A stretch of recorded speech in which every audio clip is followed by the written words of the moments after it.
Most dogs that go through our behavior modification programs are typically coming to us with a reactivity issue that is based from fear. Reactivity is a spectrum. So on the light side of reactivity, a dog might just cower and hide behind their owner when they see something that freaks them out or that draws out a reaction from them. On the more intense end of the spectrum, you may get a dog that is at the end of leash, lunging, snarling, growling, doing their best to scare off whatever's eliciting that emotional response from them. Now, of course, there is dominance reactivity as well, but in our experience, dominant dogs, in the grand scheme of things, are pretty dang rare. When it comes to dogs that are dominant, and this is where that reactivity stems from, we are not necessarily worried about building their confidence. So with that being said, we typically aim our confidence building exercises towards dogs that need rehabilitation for fear reactivity. It's not always easy to determine the difference between fear reactivity and dominance reactivity. But for the basics, what we're typically going to look at is body language. If the dog is starting to react and most of their weight is shifted towards their front paws rather than their back, that means they are ready to face the threat. They are leaning towards their threat, ready to react. If their body is more towards their back paws and it's more back-loaded, that means the dog is preparing to flee. This is fear reactivity. Fear reactivity can start on the low end of the spectrum where a dog is very, very light with their reaction, but it can grow very quickly and seemingly out of nowhere to the point where they are lunging at the end of the leash, snarling at everything they see. Why does this happen? During the course of their life or during the exposure towards these triggers that elicit these emotional responses, the dog has practiced certain behaviors that have proven to them successful to either remove the threat or remove them from the threat. So if your dog cowers behind you and starts groaning or maybe a light growl and you start petting in a hope to comfort them, what you don't realize you're doing is you are actually rewarding this behavior and you are motivating them to repeat that behavior in the future. Now, the next time your dog's perceived threat shows up, they have that same reaction. This time, the threat does not remove itself or you do not remove your dog from that environment. They may try to escalate their reactivity. This may look like a bark or a growl or a lunge, whatever it may be. The dog is escalating their level of reaction compared to the last one in a hope of removing that threat from their environment. I like to compare this progression of behavior to what can happen during crate training. Our dogs will often whine and cry in an attempt to get out of the crate earlier on in the training process. Every single time they are successful with this, meaning they whine, we worry they're not okay, so we remove them from the crate. This shows them every time I want to be removed from this situation, I whine and cry, and mom and dad will remove me from this situation. The next time they whine and cry, but you decide, I'm really going to stick it out this time. So the dog tries its last level of reactivity, whining and crying. It doesn't work, so they escalate.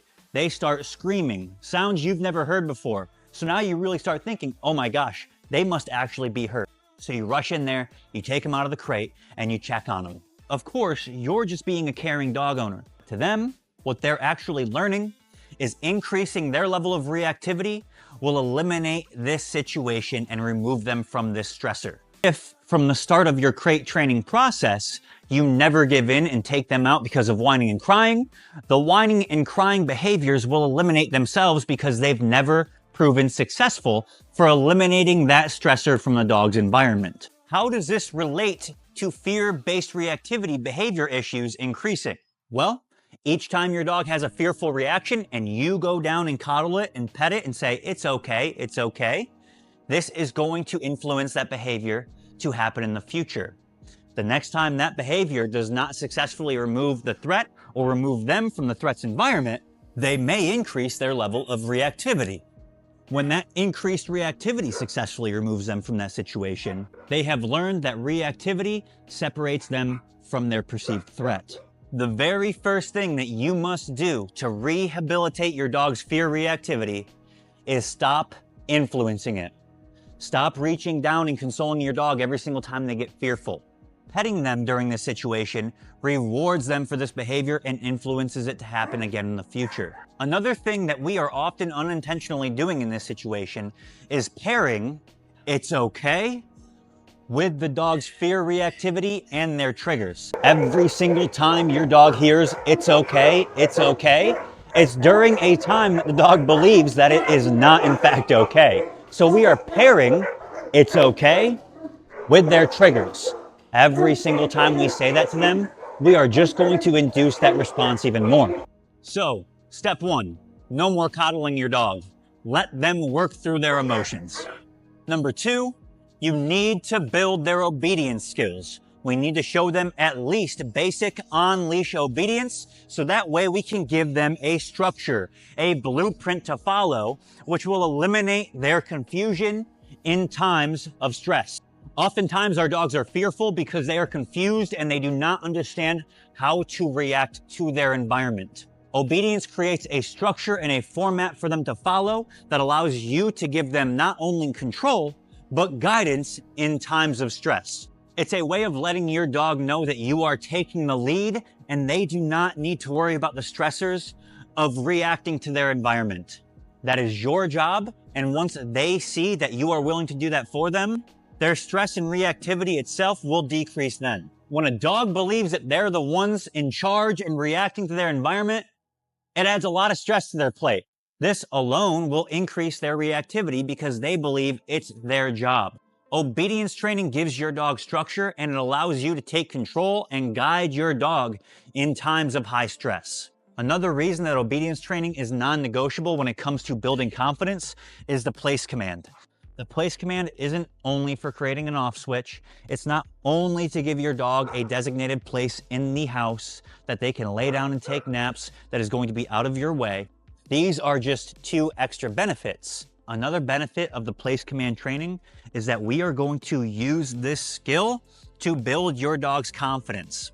We may use these elevated place beds to teach the initial skill, but eventually we can make this platform smaller. We can make it a little bit higher. All of this increases the intensity of stress when your dog is given the place command. By making it smaller or taller, we make the place command much more difficult to achieve for them. This increases the stress when they are completing it, and when they actually achieve it, we show them that they are capable of much more than they realize. This itself builds a dog's confidence immensely.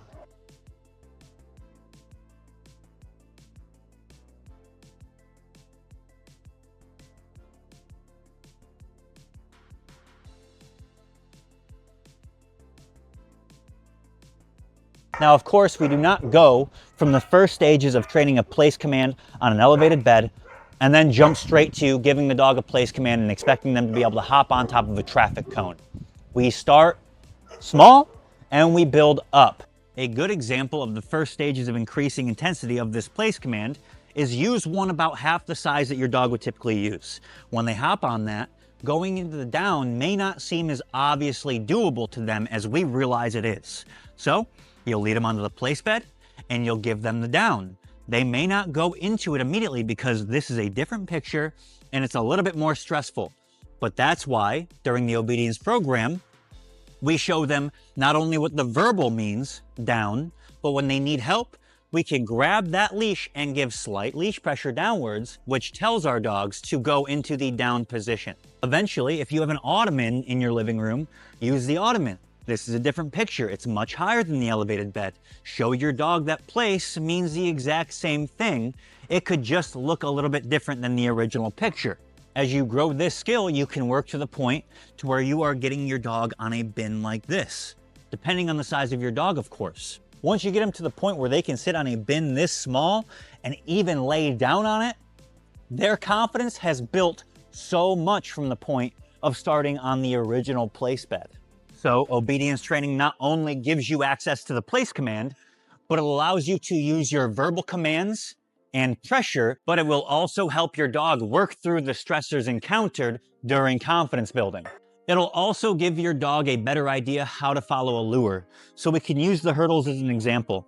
These hurdles are another great way to build confidence because you can start low and work your way up, depending on the size of your dog, depending on their athletic ability, and depending on how confident you can actually get them. When first doing this, even stepping over the very baseline level of this is intimidating to a lot of dogs lacking courage. So sometimes you need to use that leash pressure to help encourage them jump over.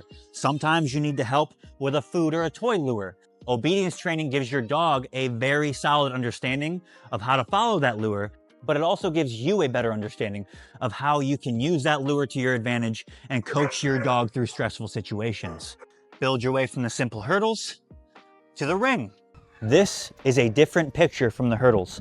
Even if I had this set to the highest level and my dog was confident jumping this no problem, even with this being higher than what they have to hurdle through in this picture will be much more intimidating for your dogs. So this is a great way to advance your dog's confidence using the hurdling skill that you've built from the ground up.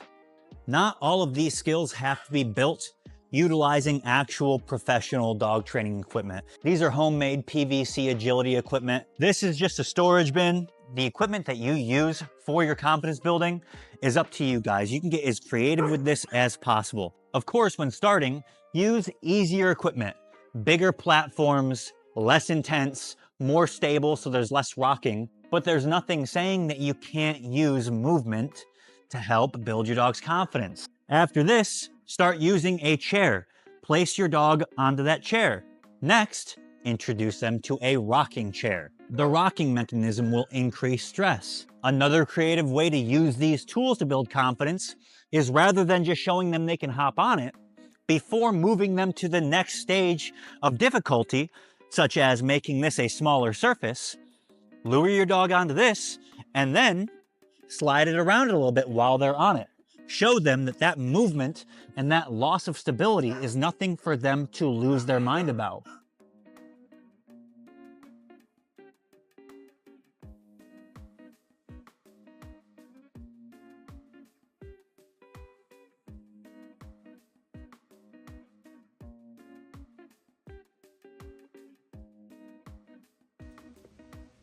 Good job! Look at you go! Look at you go! Good girl! Wow! Good job! Good job! Yeah! Good job! Yeah! Free! Good girl! Good!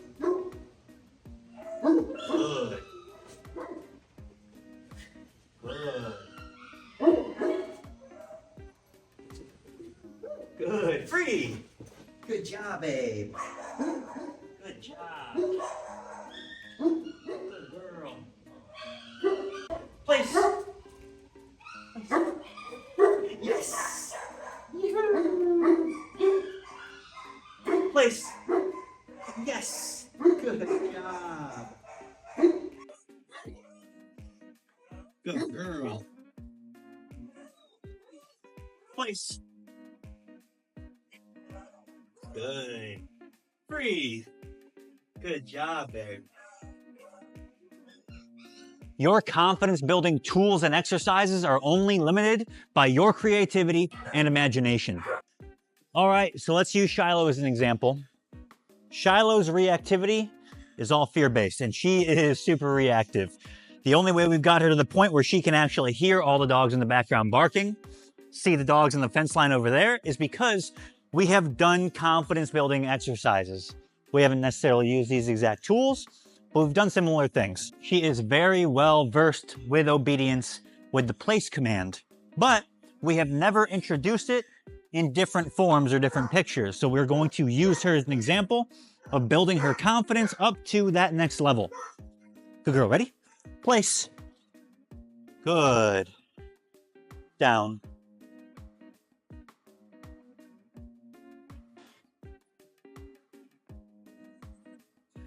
Good. Place.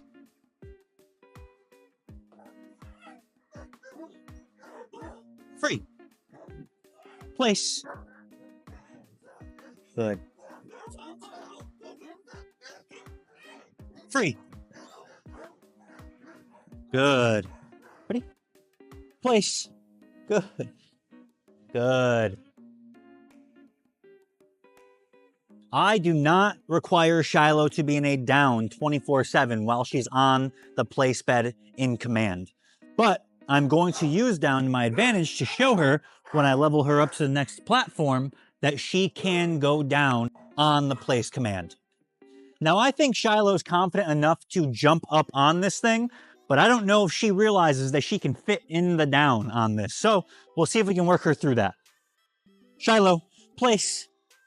Good. So I'm going to pay her for getting up there because that itself is no little thing. So I'm going to put this on her front harness clip because I'm going to use leash pressure to help her if she does not listen to the verbal.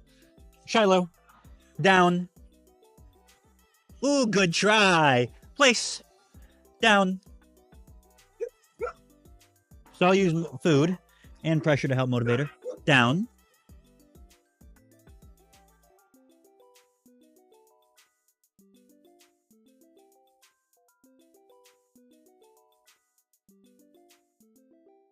Free. Free. Good. Place. Good. Down. Yes. So with Shiloh, she has a collapsing trachea. So I've taught her kind of a different style of pressure with this harness. But when I give her downwards pressure, I take it from the front clip, I wrap it around her neck, and I give slight pressure downward. Down. So I can apply that pressure if she needs that assistance. Yes. I'm going to encourage her to stay in position.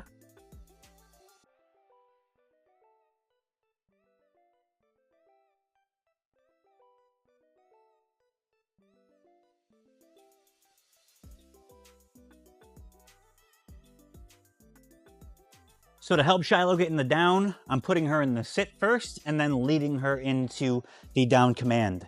That is how we originally taught the down command, right? Luring up into the sit and then down. So she understands that picture. It's helping her work through this stress. Place. Good. Good.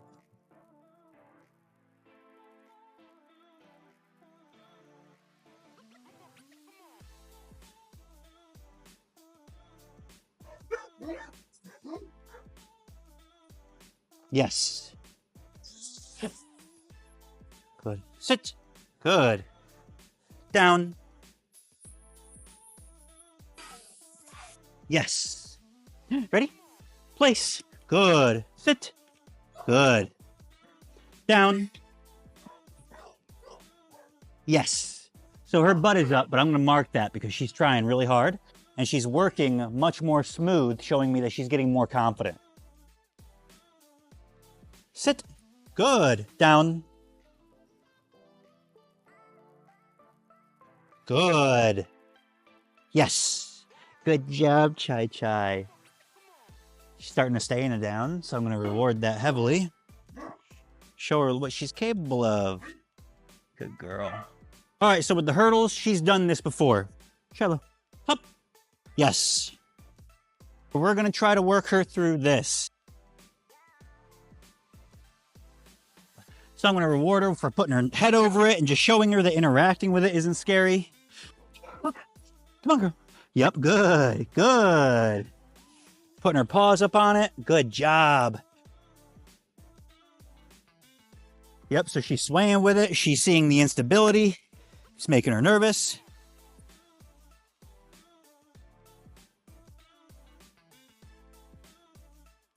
Good girl.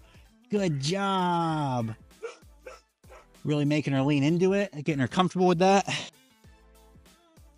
Here's a little bit of pressure. Let's go. Good. So I just used that pressure to encourage her to jump through. She would have tried to get me to just dispense treats for her over and over forever if she could. So I used that pressure in combination with the lure to encourage her to jump through.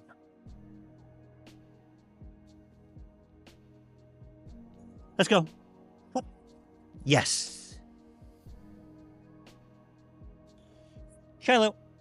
Up here. Good. Up. Yes. So you can see she's still trying to work her way around it, but she's getting much more comfortable with saying, okay, I'll just jump through. Shiloh. Up. Yes. Let's go. Let's go. Good. Maybe even if I go through it. Good. Let's go. Up. Yes. Kylo, place. Down. Yes. Good girl. Good job. Free. So Chloe is a very stable, confident dog. I use her with all of my reactivity training. So if there's another dog that has reactivity to other dogs, I use her as a very stable, neutral dog for that training environment to slowly counter condition the other dog's emotional response to dogs. An important note, Chloe, just like Shiloh, they are not required to be in a down position on the place bed. A long time ago, years back when we first did this, I did require that. That showed them the concept of the off switch. A few years after that, I took the requirements of the place and readjusted them to the point now where they are only required to be on the place bed, no growling, barking, or whining while in the place command, and no touching the ground with their paws. Whether they're standing, sitting, or in a down, I do not care. If their impulse control proves in the future to develop into a problem, then I would reintroduce that increased criteria and add the down position to the place command. So after you and your dog have developed a strong, healthy relationship, there's nothing wrong with readjusting your boundaries. If you haven't allowed your dog to sleep on the bed, there's nothing wrong with letting them sleep on the bed after they understand their position within the hierarchy of the family. But if challenging behaviors develop after that, remove that privilege. But just like other privileges, they've gained some after proving they understand the structure of the hierarchy. For example, they sleep in bed with me now. At first, we were very strict on making them sleep in their crates. Sundown to sunup, they were in their crate. Now that our relationship has been established, they understand the position with the hierarchy. They do not challenge my lead position of the hierarchy. They have earned the privilege of sleeping in my bed now, along with other privileges that come along with a healthy relationship between owner and dog. So with all that jabber being out now, we are going to see if I can work Chloe through the stress of being in a sit command on this box. Chloe is very well advanced in the place command, but we have never done anything that she cannot fit into a down position on. So this will be a little bit stressful for her. And once we actually work her through it and she's able to put her butt into a sit on this, her confidence will go up. Next, with her older body, we are going to see how high we can get this hurdle with her jumping over it comfortably and confidently. Once we get to that level, we will introduce the ring and see how comfortable she is jumping through that. So we'll do a couple easy repetitions. Free. Chloe, place. Good. Old habits die hard. She still likes to go into the down position when going on the place bed. It's just been ingrained, so it's not like that just goes away. I just do not hold her accountable for it anymore. Good girl. Free. Good job. So we've done a couple repetitions. Got that picture nice and clear for her. Let's introduce the stress. Place. Yeah, good. Good. Apply that front leash pressure. That motivated her to put her front paws on it. Free. Good. You can see this is wobbly. This is going to be stressful for her. So this is going to be a great example of building confidence with a dog. Ready, babe? Place.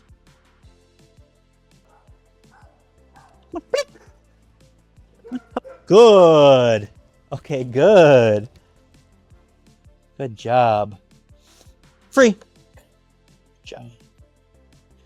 Ready? Place. Good. A little bit higher. Good. Get that back foot up there. Oh, good job. Good job, Chloe. So that little hiccup is no reason to let your dog get scared or panic. That's not when you're going to be like, oh, are you okay, baby? Are you okay? No, you're going to be upbeat and give them more food if you have access to it and make the reward even better because they were so brave for working through that stress. Ready? Hup. Good. Place.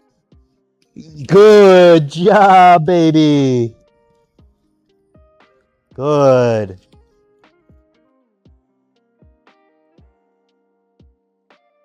Good job. Free. Good job. Place. Good. Get those feet up there. Get up there. Come on. Boom. You can do it. You can do it. Good. Sit. Good. Now let's see what we can do here. Down. Good job. Free. Good job. I do not expect her to lay down on that. The fact that she even offered the behavior and tried to go into the down, she had her feet on the ground and not on this. But I'm going to pay her for that. That was incredible for her.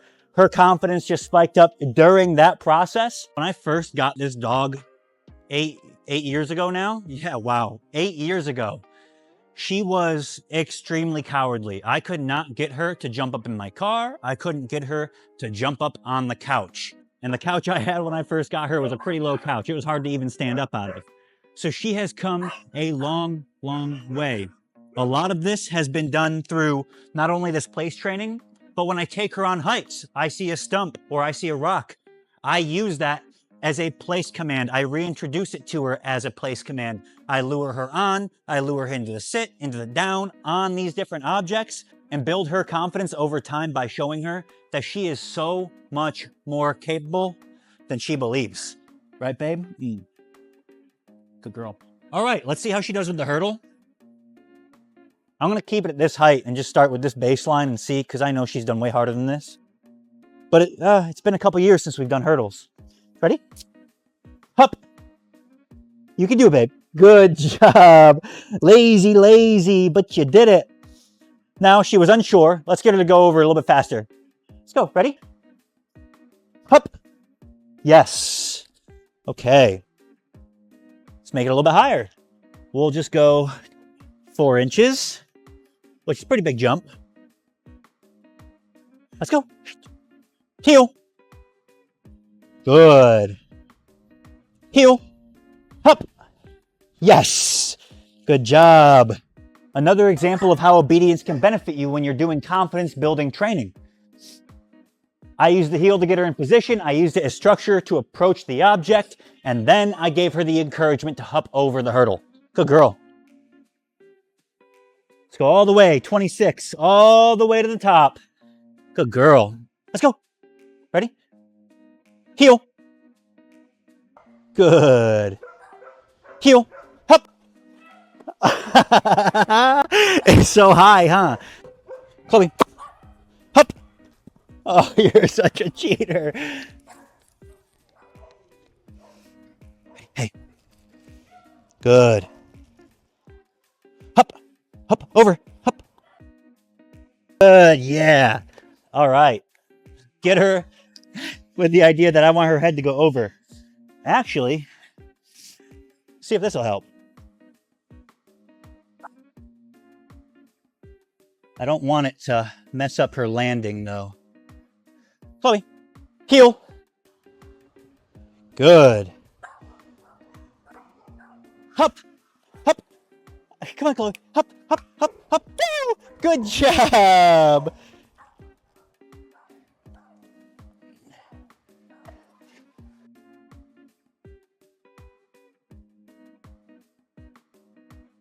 Ready, Chloe? Ready? Hop, hop. Oh, we're a cheater.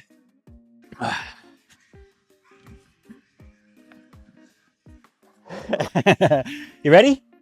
Come on, babe. Ready? Hop. Come on, babe. Hop. I think it might just be too high for her. How about this?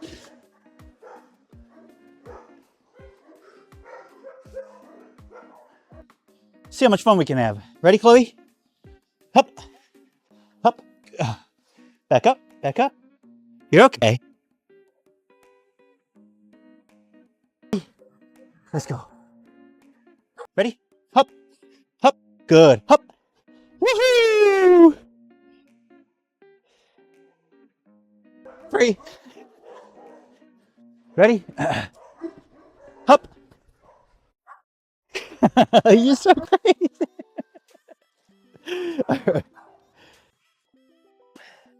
Not a single successful attempt in all of the hurdle attempts from the 26-inch mark and then the step up and jump. But there was a ton of successful confidence building amongst those reps because she rammed right through this obstacle so many times in an attempt to please what I was asking of her. I could see that stress build up slightly in her body language and her facial emotions that she was showing me when she would rush through this equipment, but she was able to recover very quickly, not only with my encouragement, but with her experience over the last 8 years in our relationship of us building her confidence. So all of those failed attempts, they quite possibly could have been more advantageous to her confidence than all the successful hurdles. But let's have a little bit of fun now. I don't think Chloe's gonna have a hard time with this one at all. So let's put these obstacles back. You're precious.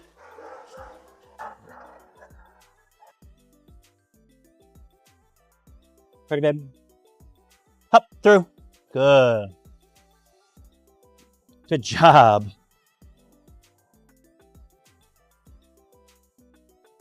Chloe, up. Yes. Yeah, that doesn't bother her at all. Now imagine if Shiloh was the one who was trying to bash her way through those objects. She would have been terrified. When Shiloh was pushing up against this, you can see the difference in her fear levels compared to Chloe's now. When Chloe bounced up against this and it started to shake and shift, didn't throw her off at all. Chloe has gone through a lot more of this confidence building. Chloe has demolished her way through a lot more obstacles than Shiloh, and she is much more confident with her abilities, which in turn increase her confidence overall. Good girl. Hup. Yes. You're so lazy, and I love it. Kisses. Thank you.